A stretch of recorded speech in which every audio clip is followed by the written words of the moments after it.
He's your brother. It's your duty. That was the sentence my mother screamed loud enough to rattle the windows. My name is Olivia. And from wherever you're watching this, stay with me. Because the moment they tried to make his failure my burden, they didn't realize I'd already locked every dollar in a vault they couldn't break.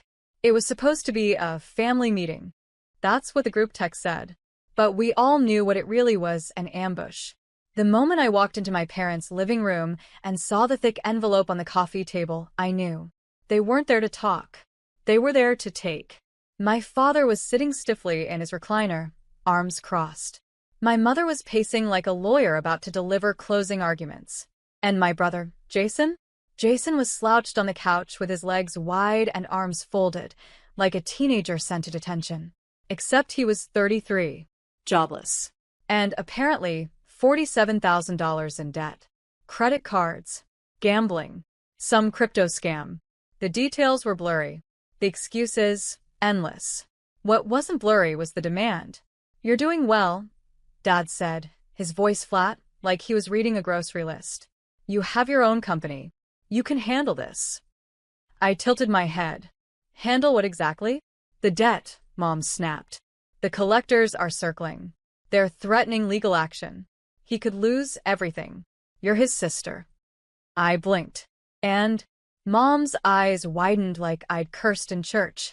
"And, Olivia, we raised you better than this. You don't turn your back on family. Especially not your brother. You wouldn't even have your business if we hadn't supported you through college." "Supported?" I said, trying not to laugh. "I worked 3 jobs through college. Jason borrowed money from me while I was in finals week." "That was years ago," she said quickly, dismissively, like truth expired after a few birthdays. Jason hadn't said a word. Not one. Just stared at the wall like this wasn't even about him. They kept going. "This is what families do. You're the oldest. You lead by example. If we don't fix this, it ruins our name." Every guilt tactic. Every manipulation. Like a greatest hits album of toxic parenting. But I let them rant. Because what they didn't know, what they would never know, is that 3 months ago I met with my financial advisor.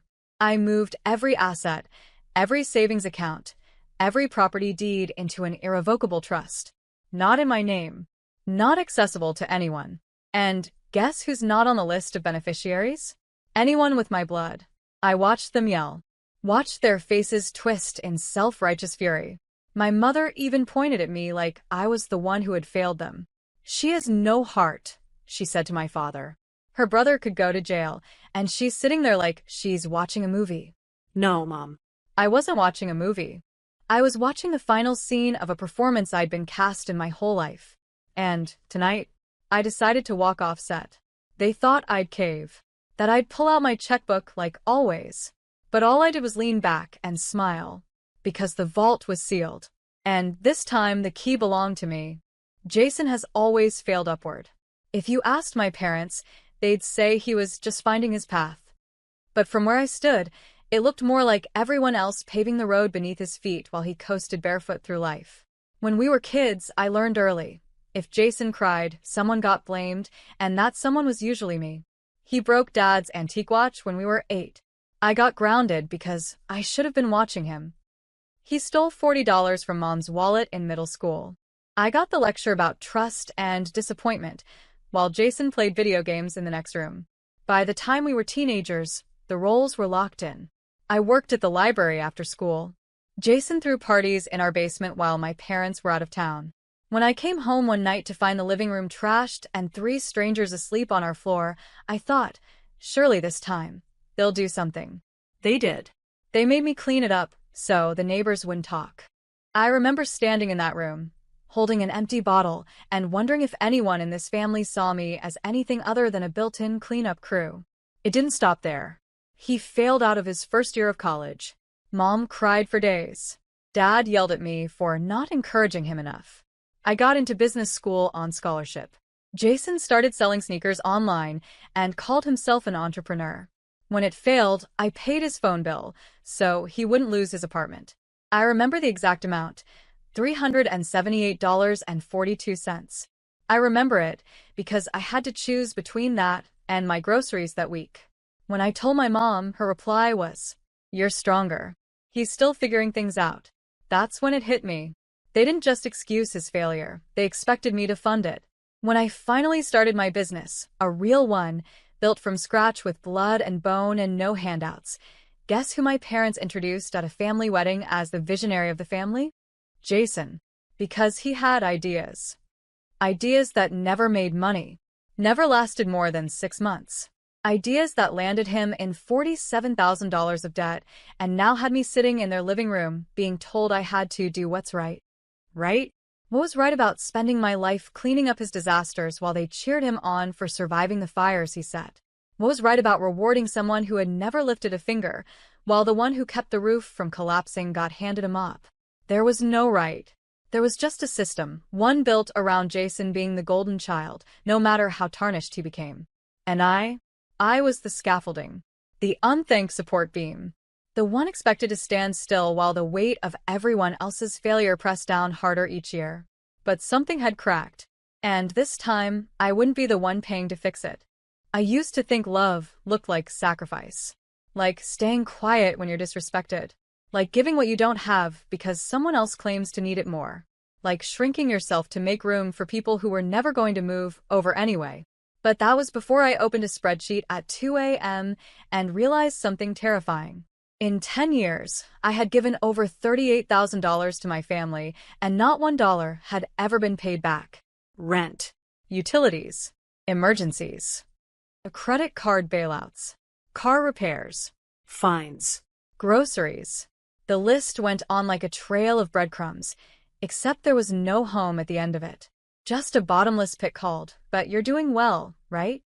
That night, I stare at that spreadsheet with my heart pounding.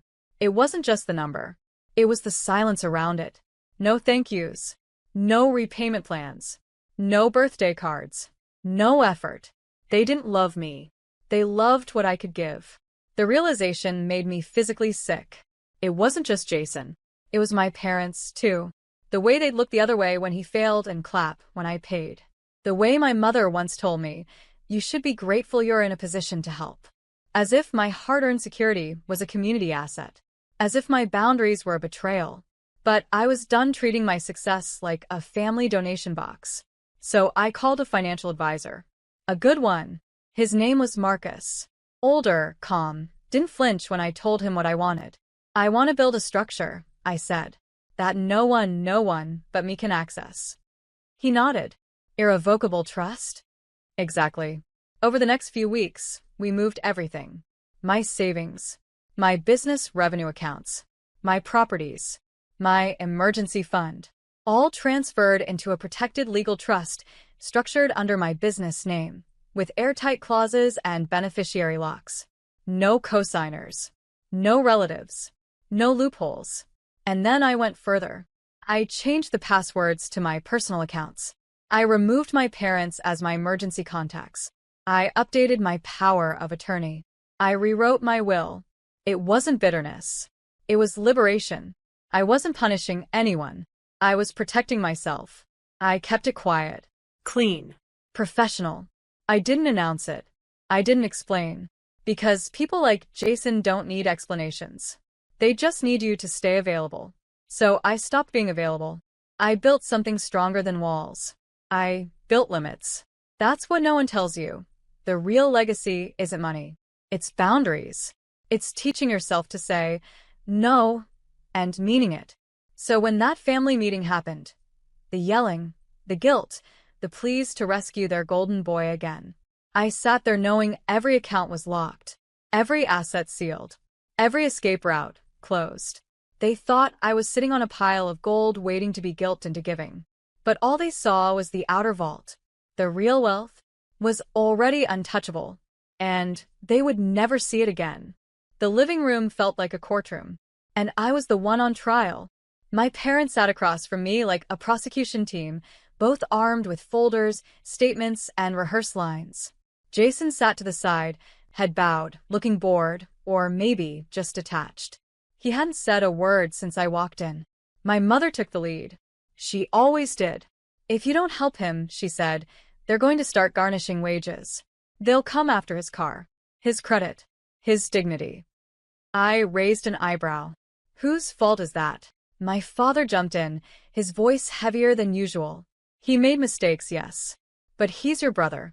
He needs support, not judgment. I didn't answer. My silence made them angrier. And when people lose control, they get louder. You have the money, Mom snapped. We've seen your business. You just posted about a new contract. You paid for that trip to Italy last year, didn't you? I looked her dead in the eye. That trip was for a business deal I landed after working 80-hour weeks. You want a souvenir? Dad slammed the folder on the coffee table. It slid across the polished with like a final verdict. Enough games, Olivia. This is your family.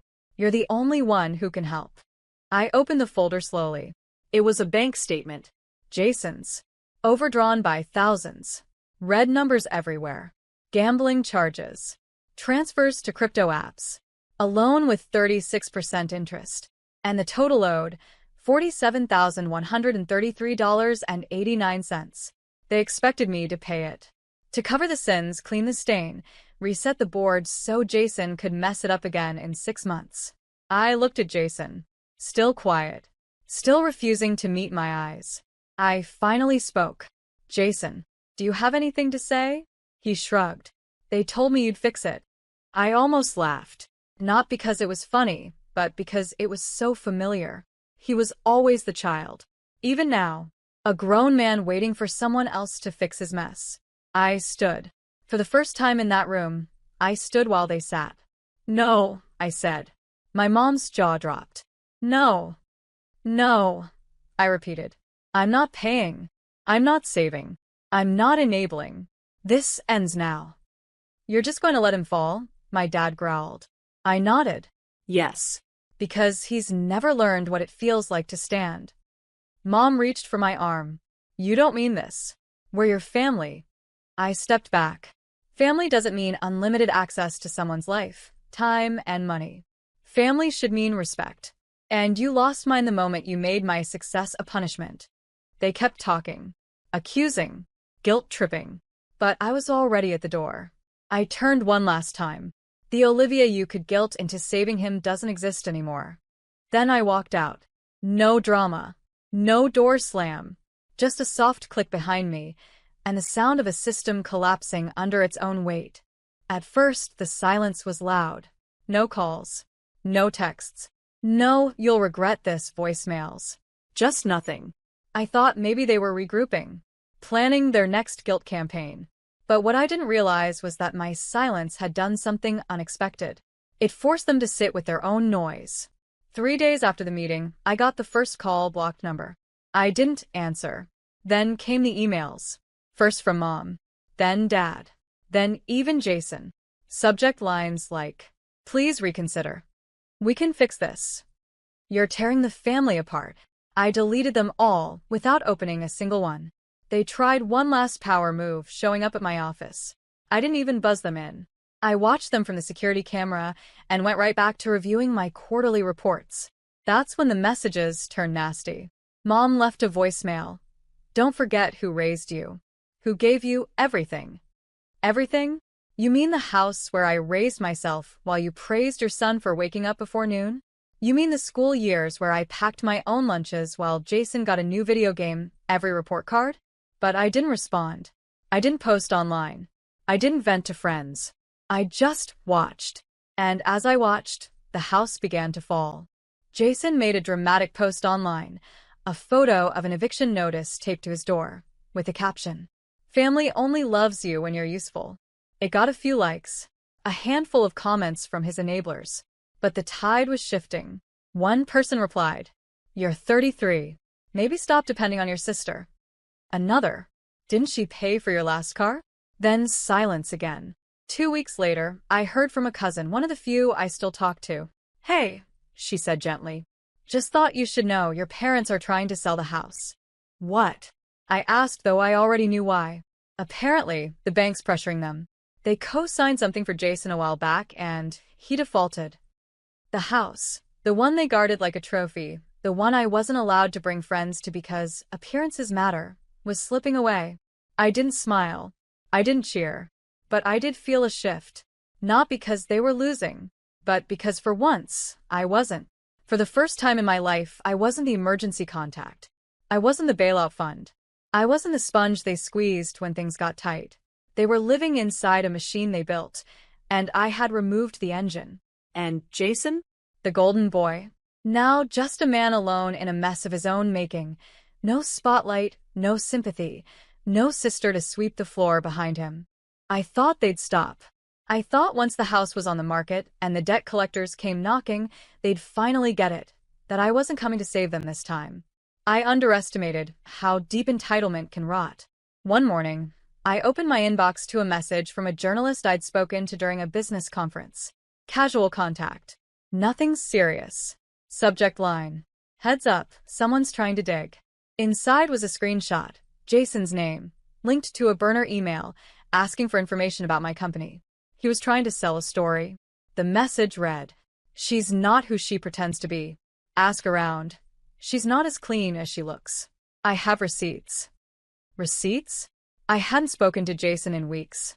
The only receipts he had were the Venmo logs of the money I sent him to keep the lights on. I sat there staring at the screen, my tea cooling in my hand. There it was, the last desperate attempt to flip the narrative. If guilt didn't work, if silence didn't work, if public shame didn't work, maybe a smear campaign would. And that's when I knew what I had to do. Not retaliate. Just reveal. I spent that night organizing everything. Not for the media, not for revenge, but for clarity. I gathered the bank transfers. Screenshots of his begging texts. The late-night calls. The thank yous. The "you're my only hope" messages. Even the one where he said, "I wish Mom and Dad were more like you." I crafted a public statement. It was short, measured, not angry, just honest. I've spent over a decade helping my family behind the scenes. I never spoke on it publicly because I believed dignity meant handling things privately. But when that privacy is weaponized against you, silence becomes permission. I have nothing to hide. I'm proud of the work I've done, professionally and personally. And I will never apologize for protecting my peace or my boundaries. I attached no files. No screenshots. I didn't have to, because the truth has a sound, and when it's spoken calmly, it echoes louder than a scream. The post went viral. Messages poured in. Not pity, respect. People shared their own stories. Daughters expected to act like parents. Siblings turned into personal banks. Children burdened with debts that weren't theirs. The tide turned fast. Jason's attempt to sabotage me backfired spectacularly. Sponsors that had once followed him quietly unfollowed. A small podcast he'd been trying to launch? Cancelled. Comments shut down. Reputation cracked. My phone didn't ring. No apologies. Just silence. But this silence wasn't manipulative. It was surrender. The kind that happens when people finally see that their games no longer work. And me? I wasn't angry anymore. Because truth, when finally spoken, does something beautiful. It unlocks the part of you that no longer needs validation. And once that part wakes up, you never shrink again.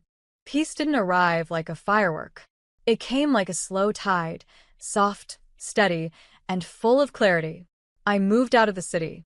Found a place on the edge of a hill, where the sunrise kissed my windows before my alarm ever had the chance. My mornings became mine again. No buzzing phones. No emergencies disguised as family. Just coffee, emails, and the sound of my breath finally slowing down. I built back quietly. My business grew, not because of pity, but because I now had energy for the right things. Clients who respected my time. Teams who valued leadership over sacrifice. I didn't overshare. I didn't overextend. I just delivered excellence, with boundaries in place. And then I started something new. A mentorship program for young women in finance. Not flashy, just real. I taught them what no one taught me. That financial success means nothing without emotional protection. That giving without limits isn't noble, it's destructive. And that love without respect is just manipulation dressed up in tradition.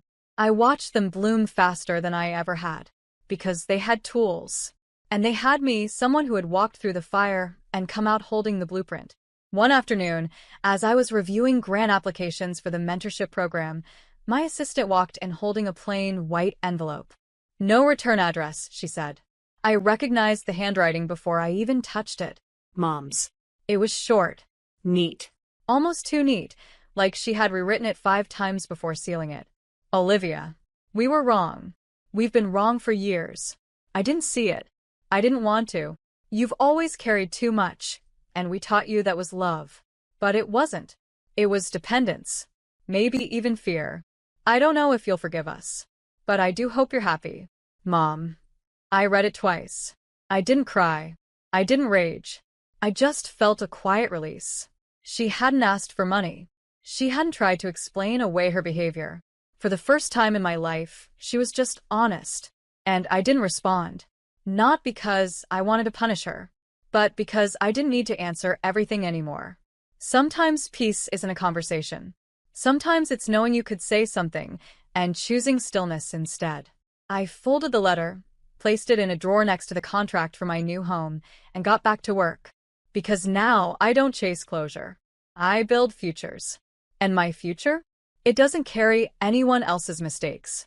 Just the lessons and the strength that came from surviving them. The room buzzed with quiet elegance. Soft jazz played from hidden speakers. Tables were dressed in ivory linen and silver accents. A catered lunch waited behind the curtain. And in the center of it all stood a podium with my name on the welcome banner. Olivia Patterson, Wealth and Wellness Summit. I never thought my story would end on a stage. I never wanted a spotlight. But when you spend most of your life being erased, sometimes the best revenge is simply being seen on your terms. This wasn't about money anymore. It was about something bigger, legacy. Not the kind they tried to burden me with, not Jason's mess, or my parents' shame, or the guilt they gift-wrapped and handed to me every year like a birthday card. This was legacy as I defined it, building a space where boundaries were honored, where wealth wasn't handed out to fix mistakes, but created to build futures, where young women, especially those like me, could learn the truth early. You owe no one your ruin, not even your family. After the event ended, a young woman came up to me. She couldn't have been more than 24. She looked nervous, inspired, maybe both. She said, "How did you learn to protect yourself like this?" I smiled, and I told her the truth. By surviving the people who believed they were entitled to me. Her eyes widened, but she nodded. She understood. There's a certain silence in people like us, those who've carried the weight of entire households before learning we had permission to put it down. We don't speak loud, but we build loud. My trust still exists. It's grown now. It holds not just my finances, but my future, my business, my mentorship program, my safety net. It's structured so tightly, not even a court order could pry it open. And no, I didn't list my parents or Jason as beneficiaries. Not out of hate, but out of survival. Because trust is more than paperwork. It's knowing who can sit at your table and who only comes hungry. Months passed. One day, I drove past my childhood home. It had a new coat of paint. A new family lived there. 2 little kids were running through the sprinkler in the front yard. I didn't feel bitter. I felt nothing. That house was no longer mine to grieve. And as for Jason, I don't know where he ended up. Last I heard, he was working part-time somewhere, couch surfing with a friend from high school. He still hasn't called. And I hope he never does. Because I am no longer his emergency contact. No longer his bailout plan. No longer a name on any list that ends in obligation. He had a sister once. One who gave, and gave, and gave, until she finally learned to lock the vault. They told me it was my duty to clean up his mess. But I made a different choice, to clean up the part of me that thought I owed them anything. They reached for the vault, but I had already changed the locks.